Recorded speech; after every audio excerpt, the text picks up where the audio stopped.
Yes, good morning at ano pa yung buhok ko. Magbe-breakfast ako at Tito Sen, ang dami mo na naman na pinalabas na yung mga bayaran mo na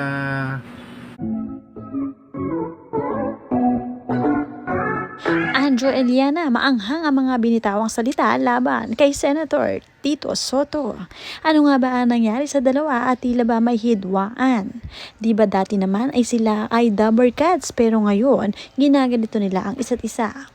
Ano nga ba ang hinanaing ni Andrew kung bakit nga binitawan ni Andrew ang mga salita laban kay Tito Soto?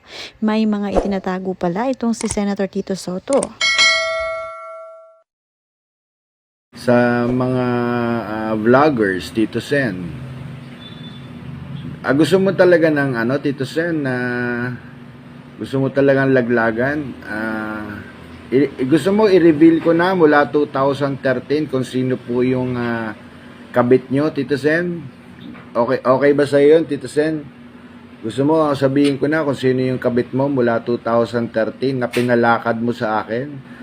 Sabihin mo lang, Tito Sen, at ko na, i-box reveal ko na. Sasabihin ko na sa taong bayan kung sino yung kabit mo mula 2013. Sige lang, banatan nyo lang ako at marami pa akong ilalabas. May hinanakit din pala itong si Andrew Eliana sa kanyang mga Dapper Cats dahil nga naalis siya sa show. Mas pipiliin na lamang niya ngayon na manahimik at magbuo ng kanyang sariling business kaysa bumalik nga sa Dapper Cats. Kaya ngayon ito ang ko, kanyang 20 sinabi. years ako sa Bulaga. Respetuhin nyo naman ako. Huwag nyo akong bastusin, huwag nyo akong tirahin. Kasi ang dami kong alam sa inyo, hindi kayo malinis na tao. Utang na loob, Tito Sen. Bobo ka ba, Tito Sen? Bobo ka ba? Ang dami natin pinagsamahan na pambababae mo. Tapos babanatan mo ko. Mag-hire ka ng mga trolls para siraan ako. Halatang halata naman na ikaw yun dahil tayong dalawa lang yung topic tapos ikaw yung bida. Ikaw kasi, Tito Sen, ang bilis mo makalimot. Diba, kinente mo sa akin, anong tawag sa ganun pag meron siyang mga bayad sa media? Anong tawag doon? Payroll.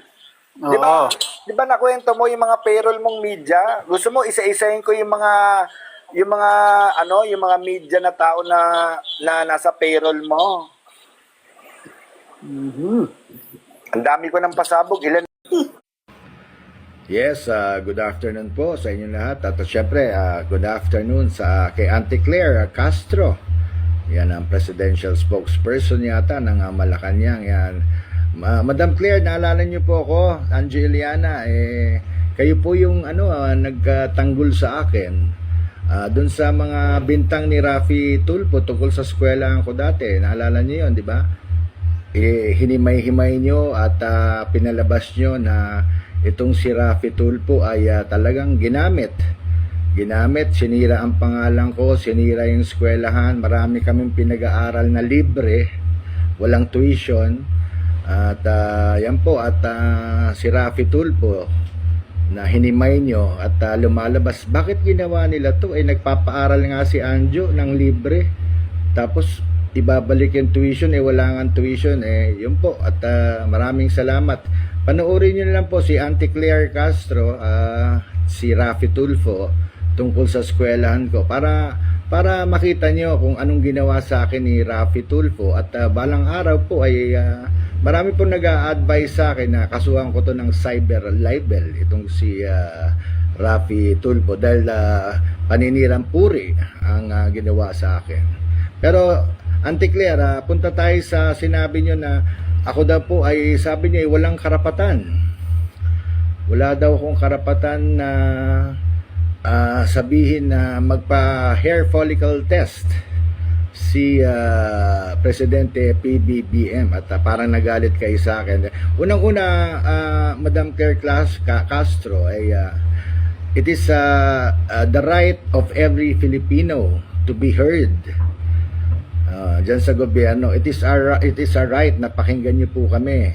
Yung sa akin lang naman is a simple suggestion, Attorney Claire. Hindi pa ako nakikipag-away kasi alam niyo, Attorney Claire Castro, manood po kayo ng mga ng mga lumalabas sa social media. Anong lumalabas? Lumalabas po na ang dami nagsasabi na yan, bangag-bangag daw po ang ating presidente. Bilang ordinary citizen, ako naman po yung nagsuggest lang na gawin niyo na yung hair follicle test para to disprove dun sa mga accusations kay Presidente. Pinagtatanggol ko nga si Presidente dito Kahit BP Sara ako, pinagtatanggol ko si Presidente Marcos dito kasi po nakakairita na sa tenga, nakakahiya na sa ibang bansa na meron silang notion or hinala na baka nagagamit ang presidente natin. Yung suggestion ko po ay tulong nga para sa gobyerno nyo. Kasi, di ba sinabi nyo, magtulong-tulong tayo na iangat ang presidente.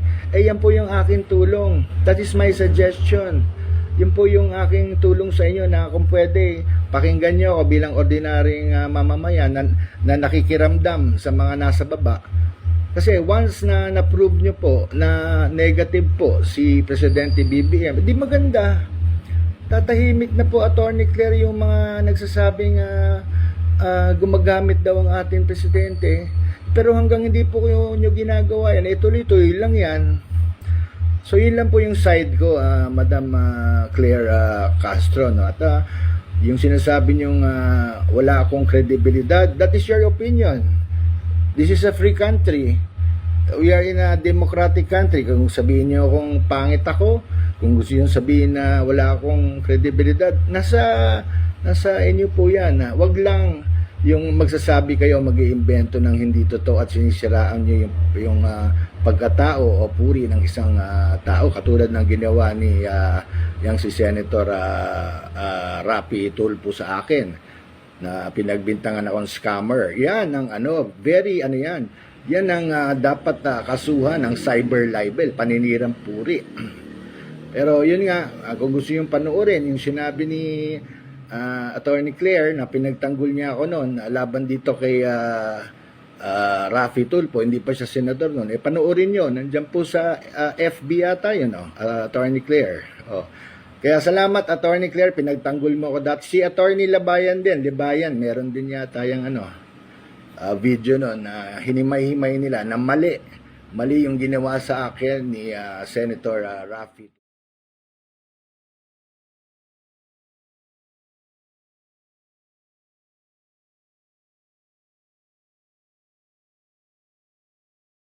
Tulfo. Pero again, Madam Auntie Claire, kaya naman po ako nagpaparamdam ngayon ay hindi pa ako nakikipag-away.